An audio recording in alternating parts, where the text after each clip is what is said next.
There's a busy time ahead for the 2nd Battalion, the Royal Irish Regiment. While still supporting the main effort in Afghanistan, the TA unit's also involved in the Olympics and will deploy to Africa for a 3rd time later this year. But right now, they're in Cyprus for training, where Kath Brazier caught up with them. Through the undergrowth of the Pila headland, another section attack pushes forward, making the best of Cyprus's rugged terrain to prepare for ops anywhere in the world. This live-firing exercise is all part of a contingency training package that looks beyond Operation Herrick to unforeseen conflicts in the future. But main effort is still concentrated on Afghanistan, and despite being TA, 2 Royal Irish have a wealth of experience in their ranks. They are now one of only 2 TA units that come under the umbrella of 16 Air Assault Brigade, the Army's very high-readiness force. Our sister battalion, our regular battalion, 1 Royal Irish, are actually in 16 Brigade now, and we've been supporting them for quite a number of years within the brigade on operations, certainly up Herrick 6, up Herrick 8 and up Herrick 13, which you've completed.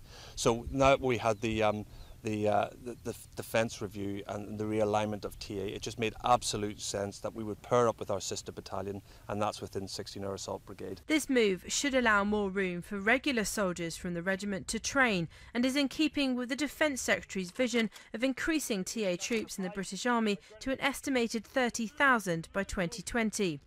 But hopefully these skills won't be needed during Op Olympic, which 30 or so 2 Royal Irish personnel are signed up to do this summer. They'll be facilitating the smooth running of the Games, including security searches and parking. Just reassuring the public the things are safe, you know, if they're coming into an event and they maybe see us doing VCPs or stop and search, for us projecting that sort of image of safety.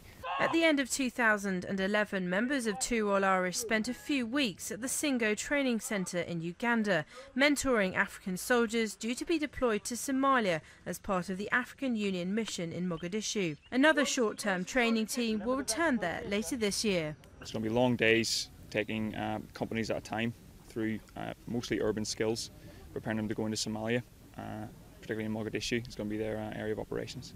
And for me, I'm looking forward to just enhancing my lesson taking ability and testing myself in that environment.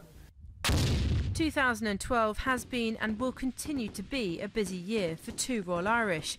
While the Cyprus part of this exercise is nearly over, after leaving the island, these troops will be going straight to Sennybridge in Wales to complete their training. Kath Brazier, Forces News, Pila.